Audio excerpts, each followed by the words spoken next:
bahwa ini patut untuk dilakukan bersama-sama. Dan kami Duta Wacana merasa terhormat sekali mendapatkan kesempatan untuk menjadi host dari dialog yang akan dilakukan dengan warga Kota Yogyakarta ini. Saya saat ini sebagai tuan rumah, ya, Bapak-bapak paslon bukan jadi panelis seperti biasanya. Kita masih satu kali lagi di Pak besok. Tapi ya sekali lagi kami bersama dengan tim UKDW dan tim lintas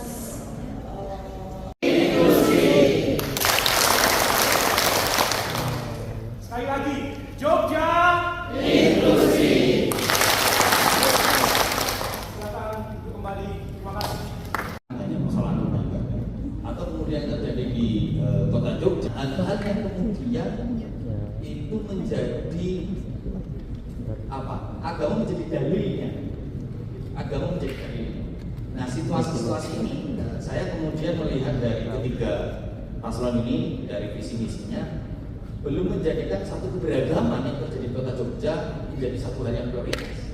Padahal seringkali itu yang dianggap menghambat pembangunan daerah tersebut, dan itu bisa memicu konflik. Nah, pertanyaannya kemudian, apa yang perlu dan penting dilakukan oleh ketiga paslon menyikapi situasi keberagaman ini? Ya, ketika ini terjadi, saya kira sudah banyak orang yang akan disabilitas, carut marut pendataan terkait dengan disabilitas, bagaimana antara satu dan lain OPD datanya berbeda-beda, sehingga setiap kali mengajukan anggaran data disabilitas itu seperti apa, datanya mana, lengkap tidak, by name by address, kemudian disabilitasnya apa saja. Itu yang selama ini terkait data itu carut marut gitu Pak. Bagaimana pasangan calon wali kota Yogyakarta, kami dari Yayasan LKIS akan menyampaikan terkait dengan penerimaan, perlindungan dan pelibatan kelompok rentan dalam pembangunan di Kota Yogyakarta. Terkait dengan penerimaan sosial di Kota Yogyakarta terhadap kelompok rentan masih menghadapi berbagai tantangan, meskipun ada kemajuan dalam berbagai bidang. Diskriminasi dan stigma sosial masih menghinggapi kelompok-kelompok seperti penyandang disabilitas, penghayat kepercayaan, kemudian dari korban-korban kekerasan dan kelompok rentan lainnya. Nah, penghayat kepercayaan maupun kelompok rentan lainnya masih perlu ditangani secara lebih serius. Namun dengan peningkatan kesadaran dan perubahan budaya yang lebih inklusif, Yogyakarta memiliki potensi untuk menjadi contoh. Dorong yang pertama memang adanya forum-forum komunikasi yang lebih intensif. Selama ini yang FKUB menjadi bagian dari bagaimana pemerintah kota juga mendorong setiap perwakilan dari FKUB itu masuk di sana sebagai upaya untuk memberikan kesempatan pandangan-pandangan yang berkaitan dengan isu-isu yang muncul maupun isu-isu pembangunan yang ada. Sehingga dengan demikian kita berharap nanti seluruh persoalan yang muncul dan menjadi perhatian itu dibicarakan dulu bersama-sama para tokoh-tokoh perwakilan dari acara forum Indonesia. Itu yang pertama. Yang kedua yang berkaitan dengan pendataan.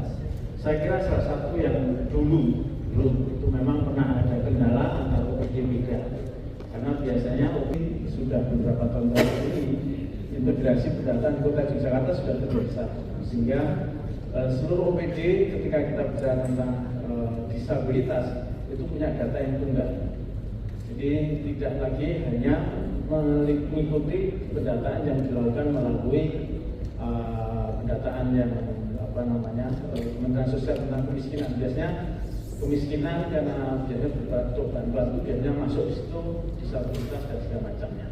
Sehingga sekarang sudah mulai data tunggal untuk yang berkaitan dengan pendataan. Kemudian yang kedua yang berkaitan dengan bagaimana kita bisa mendapatkan pandangan dari teman-teman disabilitas atau teman-teman yang selama ini terpinggirkan. Pemerintah daerah dan saya waktu jadi wakil rektor sudah menjalankan dengan musrenbang tematik. Jadi ada musrenbang yang sifatnya umum dari RT, RW dan segala macam. Tapi kita juga menyediakan musrenbang tematik dari anak-anak sendiri, kita buat musrenbang sendiri khusus untuk anak-anak. Kemudian teman-teman disabilitas juga kita selenggarakan sendiri. Kemudian teman-teman yang perempuan dan lansia kita selenggarakan sendiri juga. Harapan kami memang itu kemudian bisa merumuskan persoalan-persoalan yang berkaitan dengan persoalan yang harus dihadapi. Hanya saja yang perlu penyempurnaan adalah memang teman-teman ini biasanya tidak bertemu dulu untuk bisa merumuskan, sehingga mungkin di sana diskusinya masih masing-masing orang atau individu. Sehingga kalau kebetulan kita harapkan nanti ada penyempurnaan agar aspirasi yang dimunculkan bisa kaitan dengan pekerjaan formal memang kalau yang dijadikan guru hitung itu memang ada gurunya, ya soal KTP memang sebagian besar dari guru hitung itu diperlukan pada banyak dan itu menjadi problem ketika HPBD kota harus masuk di dalam proses bagaimana menyantuni mereka. Tetapi meskipun begitu, kita secara umum setiap pekerja seperti guru gendong itu dapatkan bantuan umum. Bantuan umum itu bantuan yang memang tidak menyasar berdasarkan KTP, tetapi yang memang tidak bisa besar karena tidak bisa mengakses secara langsung dari sasaran seperti yang diamankan KTP. Kemudian yang berkaitan dengan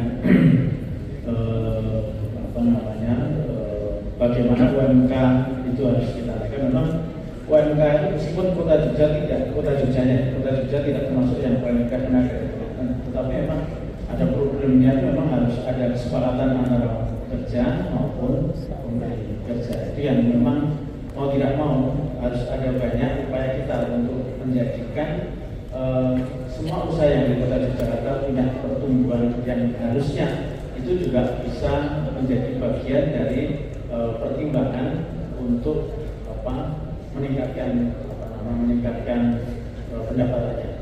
Tapi itu memang tidak masuk di dalam aturan untuk menentukan UMK, karena hanya inflasi dan yang lainnya.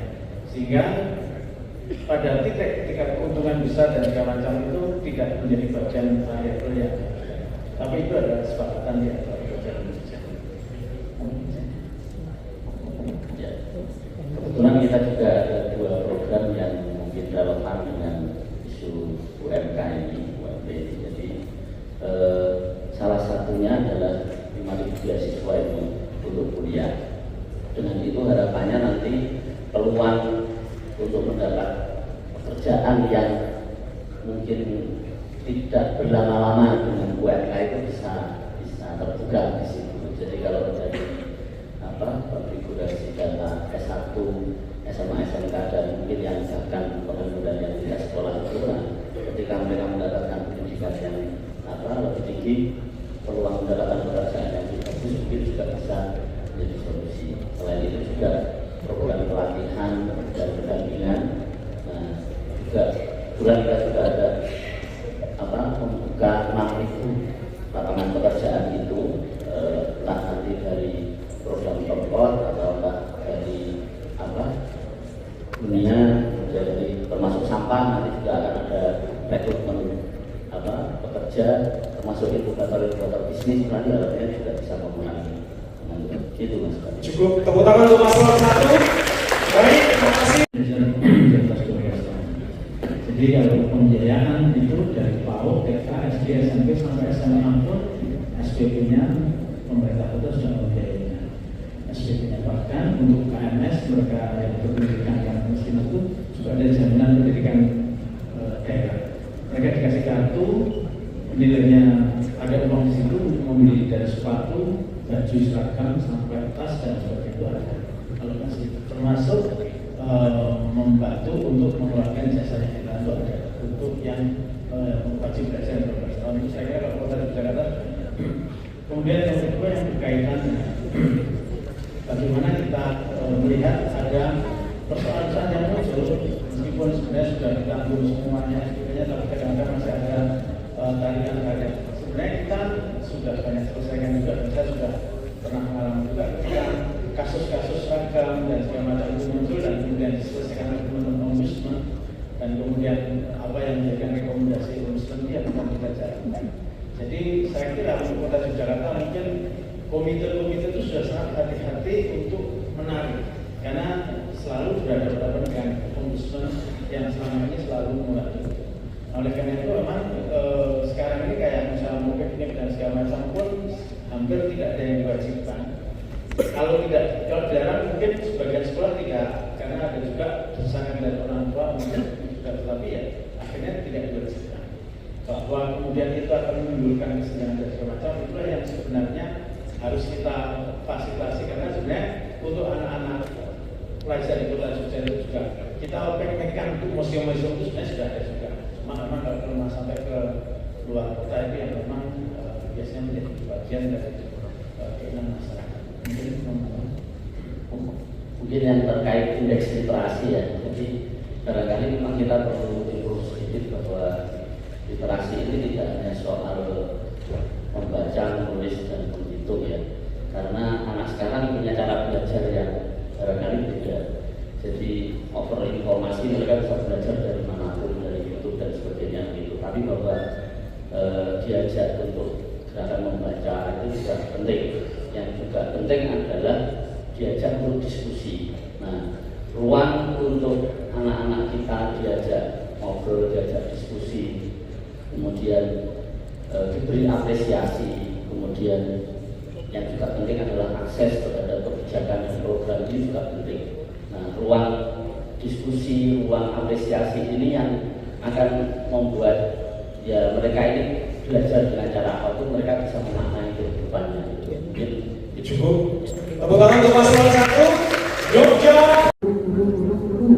Terus sampai hari ini adalah bahwa Pak Hanif kemarin juga menyalahkan guru gitu.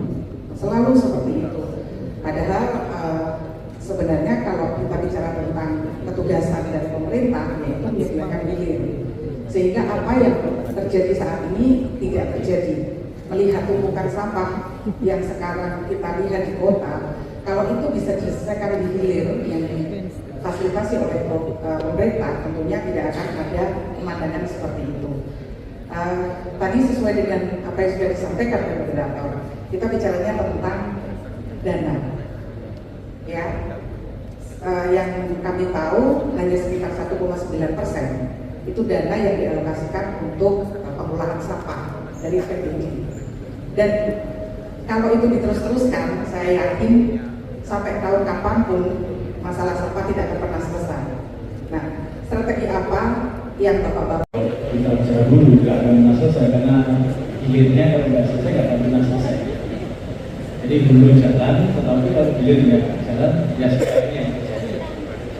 Oleh karena itu memang perlu ada perubahan paradigma yang kuat terhadap pengelolaan sampah. Yang pertama adalah seperti yang disampaikan tadi, untuk warga masyarakat itu memang nanti kita punya program untuk memberikan insentif bagi mereka yang atau kelompok RT yang bisa memberikan trik atau pengurangan sampah. Sehingga itu kita beri insentif tidak perlu bayar macam-macam.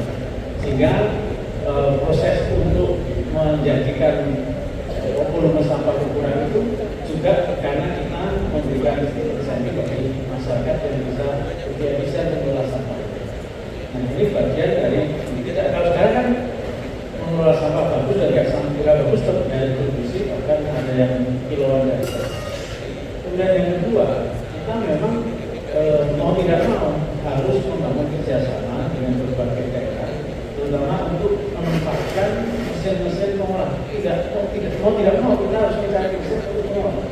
Karena tanpa mesin pengolah kita tidak akan pernah menyelesaikan sampah yang 300 ton per hari. Sekarang di Kota Jakarta ada 3 mesin yang sudah dibangun seluruh Indonesia semua. Kapasitasnya kalau beroperasi semua 150 ton, jadi masih ada 150 ton yang harus dikerjakan. Yang 40 ton sudah dikerjakan oleh Tanggul Rajo karena sudah dikerjakan dengan Rajo, sehingga masih ada 110 ton yang belum diselesaikan. Sebenarnya kalau kita menyelesaikan ya hilir ini kita yang 110 ton itu kita mencarikan tempat untuk menempatkan mesin-mesin bekerja sama, kita berikan mesin di beberapa tempat. Nah, ini bagian dari upaya kita menjadikan cara pengelolaan sampah ini tidak hanya sekedar kita normatif seperti itu.